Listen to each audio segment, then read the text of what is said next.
Excited about implementing open educational resources into your classroom, but unsure how to integrate OERs into your course shell or learning management system? Watch this video where I will walk you through this process and provide some tips and tricks so that your students get the most out of their educational experience. As you can see, we are currently on the webpage for our OER. On the right-hand side, we have the option Download this book. When you click here, you can see the different formats that the text is available in. This is useful for students who may be using assisted learning technology, want to read on an app, or would like to print out the chapter and read it that way. Keep this option in mind as we're going to come back to it in a moment. Click on the option to Read Book. I've gone ahead and opened it in a new tab, and you'll see we start with the publisher information.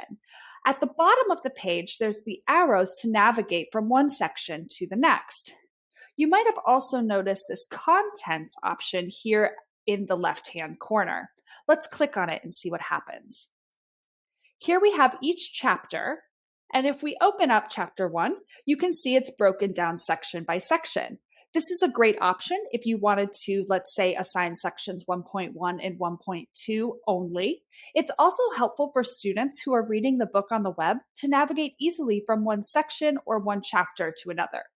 You will notice that I've left up the original page as well as pulled up section 1.1. We're going to be using these next, but let's move over to our LMS. You'll see that I'm using the title of Course Readings for this section, and that I've created an item for Week 2 readings. Let's click on this arrow and choose Edit, which will open up the item for us to make changes to. In the interest of saving time, I've gone ahead and created a draft of this particular item that we're going to work through together. Let's imagine that for week 2 of your course, you want students to read sections 1.1 and 1.2 in the OER textbook we were just examining. For clarity, I've included excerpt from Social Problems, Continuity, and Change, as well as created 3 lines of text. Section 1.1, what is a social problem?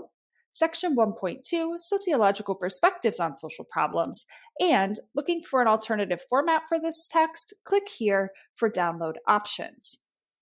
Our next step is to link the web pages to this text section. So you're going to need to go back to the web page that you're looking for, and we need section 1.1. You're going to copy the URL, come back to your LMS, highlight the text, and click on this icon in the toolbar that looks like a link or a clip. Then we're going to paste our URL, and let's create a title. Link to section 1.1, and we have the option to open it in a current window or in a new window. I'm going to choose New Window and then click Save. And as you can see, I've done the same thing for section 1.2, but let's practice this skill one more time by quickly going through the steps to link the options for additional download.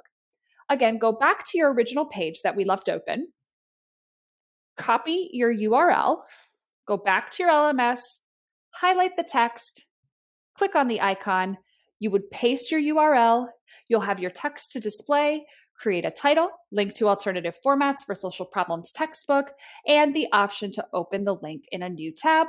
Click Save, and you're all set. Now we have options here to change the displays and when the content is available, but let's just leave the standard settings. Our last step is to click Submit, and you are done. Now you have a brief overview of how to integrate your OER into your LMS. Just to make sure we did everything correctly, let's click on one of our links and see what happens.